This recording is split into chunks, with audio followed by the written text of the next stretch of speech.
शुभम कुमार पहुंचे कटिहार के कदवा प्रखंड कार्यक्रम में किए शिरकत। दरअसल आपको बता दें कि यूपीएससी टॉपर शुभम कुमार अपने गृह जिला कटिहार पहुंचे, जहां कदवा प्रखंड क्षेत्र के मध्य विद्यालय दुर्गागंज में कार्यक्रम में शिरकत किए। वहीं इस दौरान जैसे ही वह स्कूल प्रांगण में प्रवेश किए, वैसे ही छात्र छात्राओं ने भव्य तरीके से उनका स्वागत किया। इस दौरान मध्य विद्यालय दुर्गागंज में बच्चों के हौसला अफजाई के लिए वे खुद उनके क्लासरूम में गए और कई महत्वपूर्ण जानकारी बच्चों को दी। आप कॉलेज जाते हैं, कॉलेज जाकर के आप डिग्री जैसे बीएससी क्या हुआ, बैचलर ऑफ साइंस, बीए क्या होता है, बैचलर ऑफ आर्ट्स, बीटेक क्या होता है, बैचलर ऑफ टेक्नोलॉजी। जो भी आपका कैरियर एम है उसके लिए आप अलग अलग कॉलेज जाते हैं।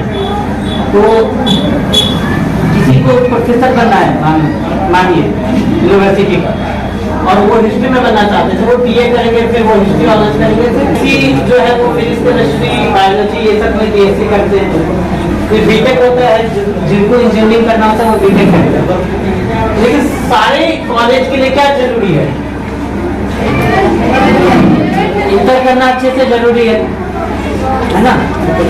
आप कौन सा बोर्ड है आपका? तो बिहार बोर्ड में जब आप 10th में अच्छा करते हैं, 12th में अच्छा करते हैं, तो 12th के मार्क्स के बेसिस पे आपके कॉलेजेस में एडमिशन होता है। कोई अच्छे कॉलेज का नाम बोलिए। जेएनयू का फुल फॉर्म क्या है? कहाँ पे है? दिल्ली में। उसी तरह दिल्ली में दिल्ली यूनिवर्सिटी है, जिसको डीयू कहते हैं, उसमें काफी सारे कॉलेजेस होते हैं, है ना। आपको उसके बाद दुर्गागंज हाई स्कूल पहुंचे, जहां स्कूल के छात्र छात्राओं ने उन पर फूलों की बारिश कर स्वागत किया। फिर उसके बाद कार्यक्रम की शुरुआत हुई। कार्यक्रम की शुरुआत राष्ट्रगान से की गई। फिर उसके बाद बच्चों ने बारी बारी से शुभम कुमार के सफलता की बातें जानना चाहा। कुछ बच्चों ने उनसे कुछ सवाल किए, जिसके बाद उन्होंने सभी बच्चों के सवालों के जवाब बहुत बेहतरीन तरीके से दिए।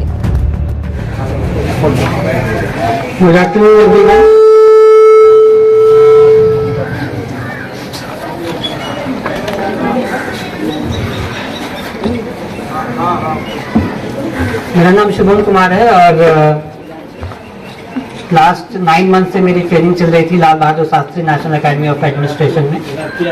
वहाँ पे जो भी ऑफिसर्स जो सेलेक्ट होते हैं सिविल सर्विसेज एग्जामिनेशन के थ्रू, जैसे आईएएस होते हैं, आईपीएस होते हैं, आईएफएस होते हैं, तो उन लोगों का एक 3 महीने का कॉमन ट्रेनिंग होता है मसूरी में।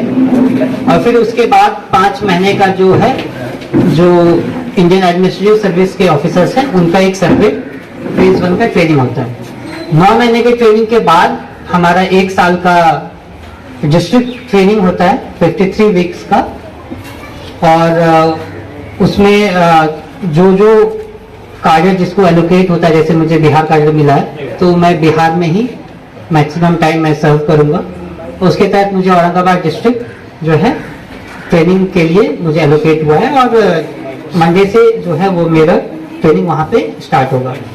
मेरे साथ में 2 और ऑफिसर्स हैं। मेरी दीदी है अंकिता कुमारी, वो साइंटिफिक ऑफिसर हैं, और साथ में स्मिता झा हैं, वो बीपीएससी क्लियर करके अभी सीओ जो है वो भागलपुर डिस्ट्रिक्ट में है। सो अगर आप लोगों को कुछ क्वेश्चन पूछना होगा, जैसे जो मेरा बैकग्राउंड है, वो ग्रेजुएशन मेरा रहा है आईटी बॉम्बे से।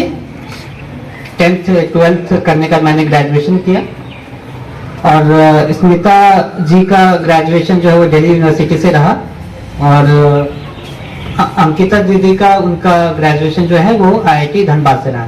सो अगर आपको जो है इस अलग अलग फील्ड में अगर क्वेश्चंस पूछना है तो वो आप इन दोनों से भी पूछ सकते हैं, वो उसका उत्तर अच्छे से और अच्छे से दे पाएंगे। सो हमारा जो मेन मोटिव ये था कि चूंकि इस विद्यालय में मैं नहीं आया था, तो एक एम था कि एक बार डिस्ट्रिक्ट ट्रेनिंग में जाने से पहले आप लोगों से थोड़ा बातचीत कर लिया जाए, और जो आप लोगों के जो प्रश्न हैं उन सबका उत्तर हम लोग दे देंगे। तो जनरली ये होता है कि जब हम लोग 9th 10th 11th 12th में रहते हैं, 12th के कितने लोग हैं हाथ खड़ा करें? 11th वाले जो है वो हाथ खड़ा करें अपना, 10th वाले, 9th, तो ज्यादातर 9th के यहाँ पे हैं। तो जब हम लोग 9th, 10th, 11th, 12th में जाते हैं तो आगे का जो कैरियर ऑप्शन है कि आगे जाके हम क्या बनना चाहते हैं, वो उसका जो पहला डिसीजन है वो हम लोग क्लास 9th में लेते हैं कि आगे चल के मुझे क्या बनना है। जैसे जब मैं क्लास 9th में था तो ये डिसाइड किया कि हाँ मुझे मैथमेटिक्स और फिजिक्स केमिस्ट्री पढ़ना है और इंजीनियरिंग करना है और आईआईटी का तैयारी करना है। तो ये मैं क्लास 9th में डिसाइड किया था। इसके तहत जो है तैयारी भी थोड़ा थोड़ा जो है वहाँ से स्टार्ट कर दिया था। तो हमारा ये एम ये था कि आकर के आप लोगों से थोड़ा बातचीत किया जाए और आप लोग को अगर अपने कैरियर में जाके आगे क्या करना है उससे रिलेटेड अगर कोई डाउट्स हो तो उस पर क्लैरिफिकेशन दिया जाए कि आगे चल के कैसे बनते हैं या कैसे उस चीज़ को क्लियर करते हैं। बाकी जो भी क्वेश्चंस आए उसको मैं एडजस्ट करने की कोशिश करूँगा। तो जो आईएएस जो बनते हैं वो सिविल सर्विसेज एग्जामिनेशन के थ्रू बनते हैं। जब आप अपना इंटर करते हैं, 12th का एग्जामिनेशन देते हैं, उसके बाद आप क्या करते हैं, ग्रेजुएशन करते हैं। ग्रेजुएशन जब आप कर लेते हैं तो आप सिविल सर्विसेज एग्जामिनेशन के लिए आप एलिजिबल होते हैं, जो कि UPSC conduct all India level पे कराती है। तो उसमें 3 लेवल होता है। पहला प्रीलिम्स होता है, आप प्रीलिम्स क्लियर करते हैं, फिर आप मेंस देते हैं, मेंस क्लियर करते हैं तो आपका इंटरव्यू होता है जिसको पर्सनालिटी टेस्ट कहते हैं। सो इंटरव्यू जाने से पहले ज़्यादा तो ऐसे ख्याल नहीं था, बहुत ऐसे नर्वस होती है क्योंकि आप बहुत बड़े बोर्ड को फेस कर रहे होते हैं और आपको पता रहता है कि हाँ इसके जो मार्क्स होंगे इस पे बहुत हद तक आपका रिजल्ट भी डिपेंड करेगा। सो उस चीज़ को लेकर के थोड़ा नर्वसनेस रहता है।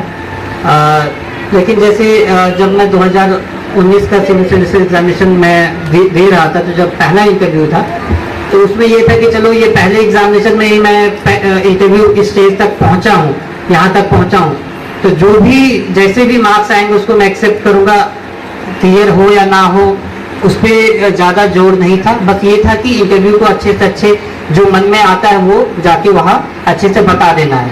तो यूपीएससी का जो इंटरव्यू है उसमें इंटरव्यू बोर्ड बहुत कोशिश करता है कि आप नर्वस ना हो, आप कंफर्टेबल रहें और क्लियरली वो बताते हैं कि जो आपका जो नॉलेज है वो ऑलरेडी मेंस जो सेकंड लेवल है उसमें टेस्ट हो चुका है।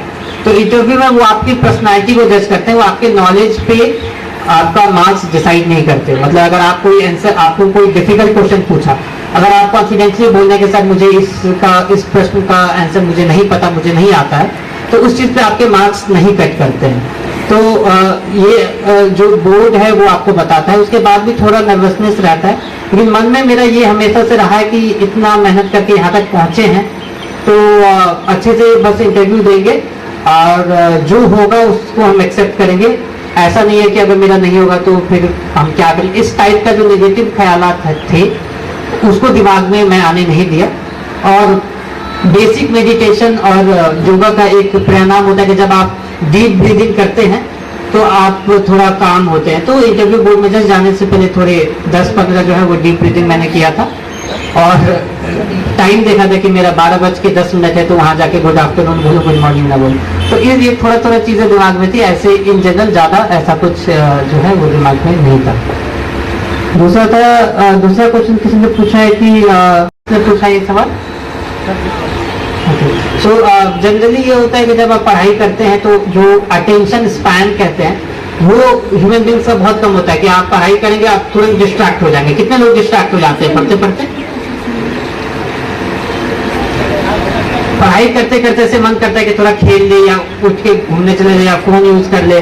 तो ये डिस्ट्रैक्शन हमेशा होता है। या सोशल मीडिया अकाउंट्स कितने लोगों का है? कितने लोग फेसबुक पे, व्हाट्सएप पे तो होंगे, इंस्टाग्राम पे भी हम लोग रहते हैं।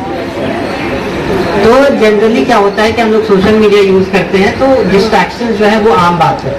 अब जब मैंने तैयारी स्टार्ट की, प्रिपरेशन स्टार्ट की, तो मेरे दोस्त लोग जो आईआईटी बॉम्बे से थे वो बहुत अच्छा कमा रहे थे, वो अपना फोटोज वगैरह पोस्ट करते थे, तो उससे डिस्ट्रैक्शंस होते थे। तो मैं ये डिसाइड किया कि मैं सोशल मीडिया यूज नहीं करूँगा। तो फेसबुक मैंने बंद कर दिया, व्हाट्सएप पे डीपी हटा दिया ताकि किसी को लगे नहीं कि मैं व्हाट्सएप थोड़ा ज़रूरी कभी कभी हो जाता था, तो मैं था लेकिन किसी का रिप्लाई ज़्यादा नहीं करता था। तो मैं जो सोशल मीडिया प्रेजेंस है, जो वर्चुअल प्रेजेंस कहते हैं कि आप ऑनलाइन मीडिया पे, ऑनलाइन प्लेटफॉर्म पे हैं, तो उसको मैं मिनिमाइज कर दिया ताकि मेरा डिस्ट्रैक्शन जो है वो कम से कम हो। और दूसरा बात कि ये आपको पता होना चाहिए कि डिस्ट्रैक्शंस होंगे, ये एकदम थंब रूल है कि डिस्ट्रैक्शंस होंगे, तो उसको अब मैनेज कैसे करना है। तो मैं क्या करता था कि जो स्टॉप वॉच होता है वो सामने रखता था और उसमें 45 या 50 मिनट्स का मैं टाइमर लगा देता था कि दिमाग को ये कहता था कि मैं 50 मिनट अच्छे से पढ़ूंगा, फिर 10 मिनट का ब्रेक लूंगा।